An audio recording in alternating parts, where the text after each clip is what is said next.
Harley, can you please explain why collarbones, why collarbones become more pronounced when someone decreases body fat or body fluid? I'll tell you why. If you look at it on a physiological perspective, we look at bodybuilders. Bodybuilders have low body fat levels and they take diuretics before competitions to lower their body fluid levels to appear more lean, more cut.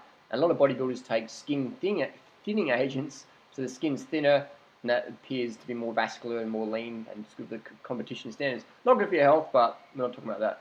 So when you can see the collarbone more, it means there's less fat, there's less fluid, because there's no muscle. The deltoid doesn't cover the collarbone, the pecs never cover the collarbone, the trapezius never cover the collarbone, the rhomboids of the neck, they don't cover this collarbone area. That's why you can see the collarbone on marathoners with low body fat levels to 250-pound bodybuilders with low body fat levels. You can see the collarbone.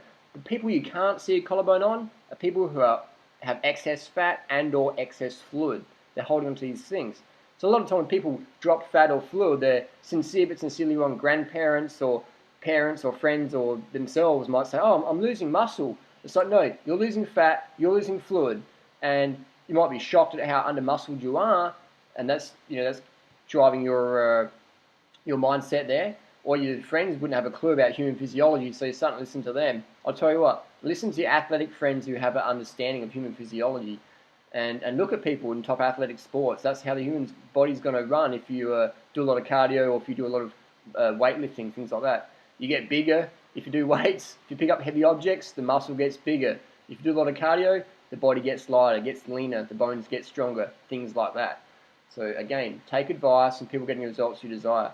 And recently a friend said, I've got a friend who started eating some fish and they started packing on the muscle. And I said, oh, tell me more. And they're like, they started adding 1 ounce of fish a few times a week and they just started putting on lots of weight. And I'm like, well, they're obviously eating more than 1 ounce of fish per week because 1 ounce of fish is roughly 30 calories.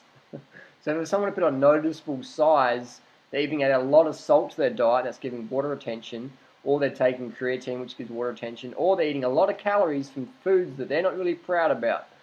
And that's sort of fine. Well, it's actually not really fine because it's going to fuck up your health. But in the long term, we're looking at increasing muscle mass, decreasing body fat and fluid levels, and understanding human physiology, if that's your goal. That's my goal. My goal is health and fitness. So I do what it takes to be a better cyclist, a better runner.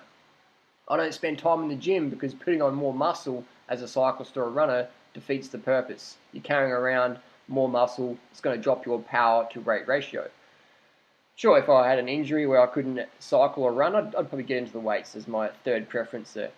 So you've got to train specifically. And the whole notion that you've got to eat meat to get muscle, it's a laugh because I go training and I'm kicking people's ass on the bike, out running, even if I go to a party and people challenge me to a bench press competition, I was like, yeah, I'll step up and kick your asses. It's incredible because you'd think that all the animals that get consumed in society, that I'd be walking along the sidewalk and just be bumping shoulders with like bodybuilders, like grandma bodybuilders and grandpa bodybuilders have been eating animal products every meal, every day, literally, of their life. You think they'd be like walking hulks down the street, that people in bodybuilding scenes who are eating 10 steaks a day wouldn't need to take a protein powder on top of that, or B12 supplements on top of that, or testosterone on top of that, or steroids on top of that, or creatine on top of that, or carnitine on top of that, or these primal blueprint paleo solution, whatever, fad diet, protein powder supplements on top of their animal-based diet. You wouldn't think they'd have to do that if eating meat was meant to give us so much muscle, which it doesn't. Food doesn't give you muscle. Training gives you muscle. Carbohydrate calories provide the red blood cells, the mitochondria, basic human physiology. Basically, end of the day, you want to eat enough carbohydrate calories so you can train in your preferred sport, in your preferred activity, to build the physique that you enjoy having. And I like smashing the bike and running fast. That feels good for me, so I train specifically for that. I eat enough calories so I can keep doing the training and keep recovering, so all is sweet. So hopefully that makes sense. Eat right, train smarter versus harder, and don't take advice from grandma who's sincere but sincerely wrong. Thanks for watching. 6, 5, 4, 3, 2, 1. Here we go, the start of the 2011 Kona Dirty Weekend. And the 250 riders taking on the course for the night plus 24 hour.